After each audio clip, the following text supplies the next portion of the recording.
Okay, we've got something quite special for you now. It is the big Galaxy S smartphone test. We've got all the phones from the S all the way through to the S8 Plus, and we're going to put them head to head to find out just how far Samsung's come in terms of making smartphones. First up is our speed test, where we put all the handsets through the same rigorous test to see which one is the quickest at opening and closing apps. So obviously this is quite a difficult test to run because we've got 8 phones that are all going to be trying to use the same apps. Quite a number of years in between, so finding the apps that actually run on them is actually quite difficult. So we've gone for things like eBay, but GT Racing 2, Spotify, basically things that we could find that would actually work. Angry Bird works though, and we've all heard of that, so that gives us a nice little benchmark straight out the door. But anyway, let's get on to the speed test and see just how well these phones did and also how different they look now. On your marks, get set. And we're off. And Gareth, what are you feeling for the results already? I'm feeling just excited the fact we've got all these phones in one place. This is just an ultimate phone geek's dream, isn't it, really? I mean, the obvious one is that each phone is incrementally more powerful, so therefore every phone should just be faster. And it already seems that's the way that things are happening. Look at the S8, it's just like whipping through. It's blasting through it. But interestingly, the S6 is currently ahead of the S7, which is slightly surprising, but the proof will be in the caching of the apps, won't it, Gareth? Yeah, because obviously when we do these speed tests normally, the problem we've got is that when we get round to the second lap, we actually have an issue with the fact that the games themselves aren't cached, they're not held in the background. So ultimately you've got to, we just saw the S8, they're struggling with Bixby Vision, a completely pointless feature. It gets in the way, doesn't it? Yeah, it really does.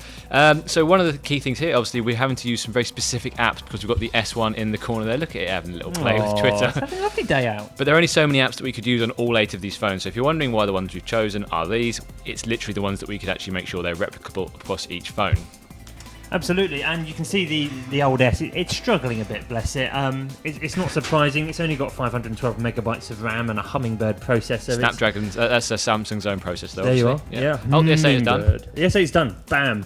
And yeah, the S7 is now ahead of the S6 because it is caching those apps in the background, whereas the other phones are having to reload. Interestingly, the second lap was faster than the first of the S8 as well. That's obviously due to the caching. Same there with the S7. That was a very quick second lap, wasn't it? Yeah, great split times. Impressive. Yeah. This is like a real race. Look at the Galaxy S. I mean, it can't find a place. The S2, that's still a good-looking phone. That was one of the best phones ever made. Genuinely, just the S was just a bit poor. It was an iPhone clone, and then we got the S2, and Samsung actually started to do something good. The S3 is struggling a little bit. Oh, the S6 is all the way through.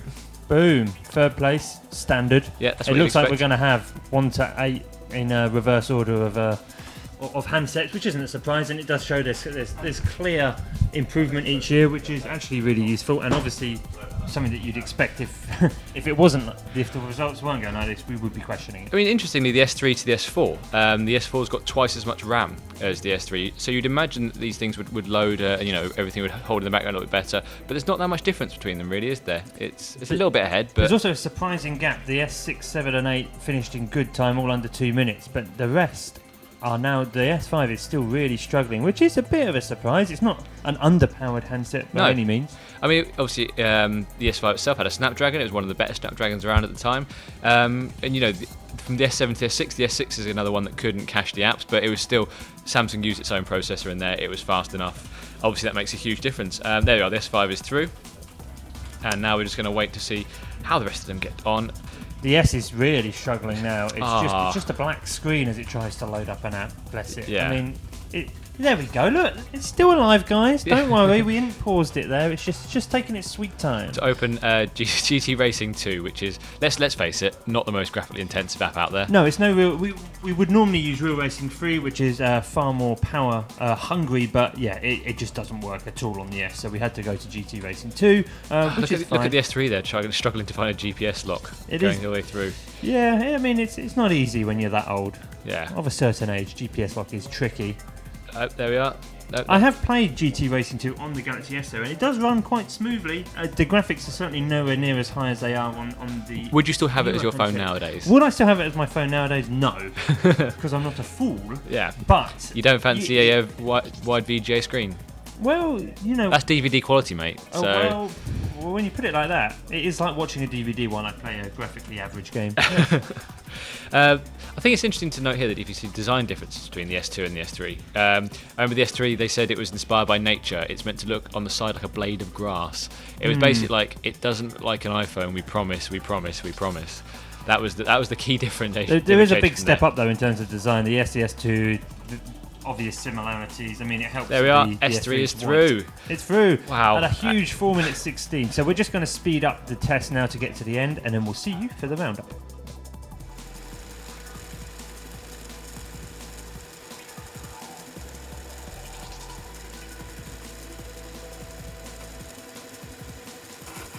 And we're almost finished.